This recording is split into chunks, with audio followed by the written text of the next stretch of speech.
Bonsoir à tous, j'espère que vous allez bien. Aujourd'hui, on se retrouve pour le débrief du match qui a eu lieu dimanche. Dimanche à 13 h contre Lorient. Alors, je m'excuse parce que je voulais faire le débrief lundi, mais j'étais pas mal malade et c'est encore le cas. De base, je voulais le faire hier, mais hier, j'étais dans un état encore pire. Là, c'est pas forcément mieux, mais bon, on va essayer de faire avec. Alors, bref, passons au résumé de ce match. Alors, on va reprendre la compo. Voilà, donc ce nouveau système type avec Mensah, Zedaka en piston, la défense à 3 qui ne bouge pas, Dembélé titulaire, et après pour le reste du classique. Alors, on commence ce match avec de bonnes intentions. On a une combinaison intéressante entre Perrin et Dembélé qui combine. Et voilà, après Dembélé, malheureusement, trouve le poteau. Et je crois que j'ai cru voir ça sur Twitter. Je crois qu'on est l'une des équipes qui touche le plus le poteau en Ligue 1. Donc ouais, ça manque un peu de réussite. Ensuite, on a eu une grosse alerte avec la frappe de Fèvre qui foire complètement son piqué, Radou qui sort. Je trouve que ça sort. Alors, Fèvre, il s'est chié dessus, hein, mais je pense que la façon dont Radou est sorti, voilà, je pense que ça n'a pas aidé non plus Fèvre à trop tarder. Puis Radou est sorti au bon moment. Et après, on a en deuxième mi-temps un Massengo qui ne parvient pas à redresser sa frappe. Ah, ça se joue vraiment à pas grand-chose. Euh, Après, on a une grosse occasion, je crois, je crois que c'est Ablin qui va chercher Mensah, mais c'est dévié par la main d'un Lorientais. Alors pour moi, la main était volontaire. D'après l'arbitre, non. D'ailleurs, l'arbitre était catastrophique. Mais des deux côtés, je veux dire, il y avait un penalty pour nous, il y avait un penalty pour Lorient. Enfin, l'arbitre était encore à la hauteur. Euh, et ensuite, oui, ensuite après il y a ce fameux coup franc tiré par Avelosson. Alors je m'attendais pas du tout à lui comme tireur. Mais bon, en plus, surtout quand il s'élance pour tirer son coup franc, il glisse un peu. Et alors, ça va au fond. Alors sur le coup, forcément, on a tous jubilé. Et ce qui m'a inquiété, c'est que ça avait semblé toucher d'abord son pied gauche et après pardon, le pied droit. Bon, a priori, ça n'a pas été le cas parce que le but a été validé par la VAR. Et voilà, ce qui nous permet de mener 1-0. Après avoir ouvert le score, on a fait le dos rond. On est resté. Voilà, on a un peu laissé tomber le beau jeu, entre guillemets, voilà, vraiment en se concentrant défensivement, en essayant d'être le plus solide et le plus compact possible. Et ça a payé. Et à la dernière minute, même dernière seconde, dernière action, alors j'ai oublié le nom du Lorientais qui frappe, je sais plus du tout qui c'est, mais la frappe est magnifique. Je crois que c'est Diarra. Et Rado nous sort une parade.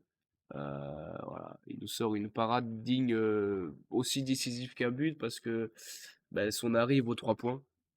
Donc bravo à lui. En plus, la rage sur son arrêt a fait plaisir à voir. Et du coup, voilà, ça nous permet de s'imposer un but pardon, à 0. Je trouve que c'est quand même une belle performance, même si dans le jeu, une fois qu'on a ouvert le score, comme je l'ai dit, on a fait le dos rond. Mais je préfère faire ça et assurer les 3 points que continuer à vouloir faire du beau jeu tout le temps, prendre un compte malheureux et prendre un but. Si on était dans le ventre mou de la Ligue 1, on s'en bat les couilles. Mais là, étant donné qu'on va tout faire pour se maintenir, voilà, il faut savoir être pragmatique. Ensuite, oui, du coup, les enseignements de ce match, eh bien, deuxième victoire d'affilée. Après avoir battu Lyon, on bat Lorient, qui reste quand même une belle équipe, avec un bel effectif. Mais merci à l'entraîneur de Lorient, Régis Lebris, d'avoir mis Bamba Dieng ailier gauche, et pas l'avoir mis dans l'axe. Je pense que ça nous a rendu rendu service aussi. Et donc voilà, deuxième victoire d'affilée. On sort enfin de la zone rouge. Et voilà, on peut dire que la course au maintien est totalement relancée. Après, voilà, il y aura le prochain match contre Nice va être. On a deux prochains matchs qui s'annoncent être très compliqués. C'est contre. On va à Nice. Nice qui marche sur l'eau actuellement avec son nouveau coach qui a trouvé un nouveau souffle. Et après, on va à Rennes. C'est quand même. Ça va quand même pas être évident. Mais bon, on reparlera de ça un peu plus tard. On va passer aux notes.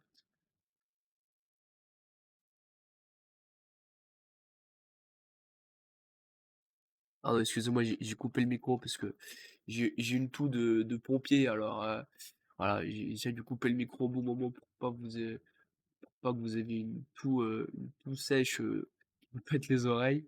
Donc, les notes. Radou, top, évidemment. Euh, les 3 points, ils sont en grande partie grâce à lui. Les trois de derrière, ils ont été très très bons. Que ce soit Touré, Djoubal qui retrouve sa taille patron, Raveloson qui est décisif. Rien à dire sur les trois. Mensah, Zedatka, ça a été très très bon. Masengo, un crack comme d'habitude, même si j'aimerais bien qu'il lâche sa balle un peu plus tôt. Enfin, par moments, alors il fait là des sorties de balles exceptionnelles, il se projette, machin, il revient défendre, aucun problème là-dessus. Mais des fois, il faudrait qu'il lâche sa balle peut-être 2 secondes avant. Et, mais bon, il fait quand même un très bon match. Dembélé, pareil, même s'il touche le poteau. Et après, pour les flops de ce match, il y a Touré que j'ai trouvé un peu en dedans, un petit peu en difficulté. Perrin que j'ai trouvé invisible. Enfin, invisible, c'est un peu sévère, mais j'ai trouvé très très en difficulté sur ce match-là. Et Ablin qui a eu un match très très compliqué aussi. Lui, par contre, pour le coup, il a été invisible. Pour les remplaçants, alors Sinayoko, sa rentrée, elle a été catastrophique. Et je sais même pas s'il a réussi un truc quand il est rentré sur le terrain. Ça a été très laborieux. Hein, voilà, il fait une entrée correcte, il s'est mis au diapason de collectif. Et Nyang, bon, pour 10 minutes, c'est compliqué à noter. Du coup, voilà, c'est pour ça que je le note pas. Ensuite, on va passer au classement, aux résultats qui ont lieu ce week-end. Et comme vous pouvez le voir, enfin, enfin, on sort de cette foutue. Alors, est-ce que j'ai le bon classement? Oui, oui, j'avais peur de pas avoir le. Si, si, j'ai le bon classement. Euh, Oui, j'avais pas regardé la bonne. Pardon. Donc, on est enfin sorti de cette zone rouge, mais voilà, ça reste encore. Pardon, excusez-moi. Ça reste encore très serré. Hein, on est au même nombre de points qu'Ajaccio. On a le même nombre de goals, oui, on a le même goal average catastrophique. Mais voilà, on a mis 2 buts de plus. Alors, je pense que c'est ça qui doit jouer. Je sais pas sur quoi il se base. Après, il y a Strasbourg qui est à 1 point de nous seulement. Et bon, après, Montpellier qui est à 6 points. Bah, je pense qu'après, ça va être compliqué à aller titiller plus haut. Donc, les résultats de ce week-end qui nous intéressent. Alors, attendez, tac, tac, tac. Lyon qui bat Angers. Euh, après avoir perdu contre nous, ils sont relancés contre Angers. Euh, Montpellier, quand même, qui a réussi à accrocher Lens. C'est quand même une belle performance. Ajaccio qui bat 3. Ah, bon, c'est vrai qu'un match nul nous aurait arrangé. Strasbourg qui fait nul contre Clermont, donc ça c'est plutôt bon pour nous. Et après pour le reste, voilà, rien à. Le reste ça ne nous concerne pas, si ce n'est Monaco-Nice parce que c'est nos prochains adversaires. Et Nice qui a fessé Monaco 3-0. Et, euh, et je vous avoue que ce match-là, on va pas basculer sur l'avant-match d'ailleurs tout de suite. Ce match-là me fait peur, enfin me fait peur. Je me dis que d'un côté on n'a rien à perdre parce que on va aller à Nice, donc à l'extérieur, mais on part pas favori, ça me paraît évident. Donc on n'a rien à perdre. Donc autant jouer libéré. Après voilà, on verra bien ce qui se passe, hein. Même si on fait un nul, je prends aussi. Mais voilà, c'est vrai que là, le fait d'avoir pris, 6 points contre, successivement, Lorient et Lyon, bah, voilà, ça nous donne un bon bol d'air frais. Mais attention, parce que voilà, on a vu que ça reste encore très serré. Alors ma compo pour ce match, bah, la même que, si je dis pas de conneries, c'est la même que contre Lorient. Comme dirait l'autre, on change pas une équipe qui gagne.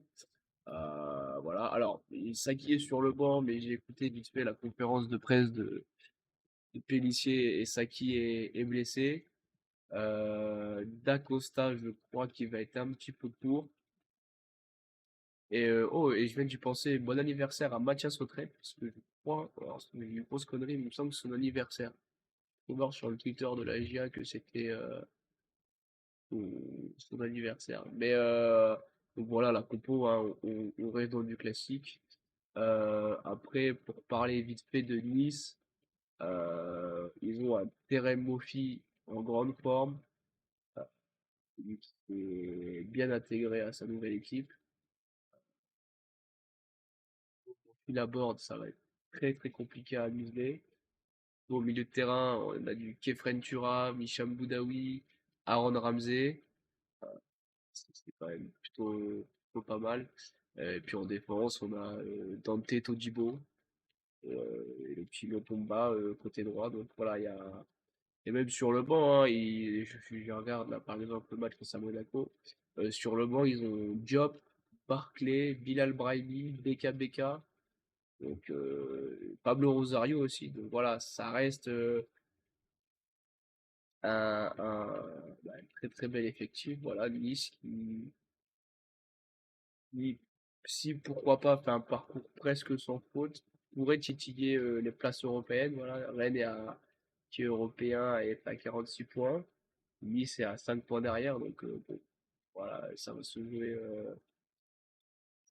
à pas grand-chose. Mais bon, j'espère qu'on va essayer tout simplement à faire un résultat contre Nice. Ça va loin d'être évident, mais je fais confiance au coach, au groupe, et on verra bien ce que ça donne. Voilà pour moi, je vais m'arrêter là. Alors, je crois que le débrief a été un peu plus court que d'habitude. J'ai sans doute oublié des trucs, mais pas encore bien remis. Mais ça me tenait vraiment à cœur de faire ce débrief parce que on fait 2 victoires d'affilée et, et louper le débrief d'une victoire, ça m'aurait bien fait chier quand même. Donc voilà. Il sera mis sur YouTube, je pense, dans la foulée. Et voilà, en attendant, vous pouvez vous abonner à Twitter, Facebook, YouTube, ma chaîne Twitch. Si le contenu vous plaît, n'hésitez pas à liker, partager. Et puis voilà, je pense avoir fait à peu près le tour. Et puis, je vous souhaite à tous une très bonne fin de soirée. Et à bientôt. Et allez la GIA. Ciao.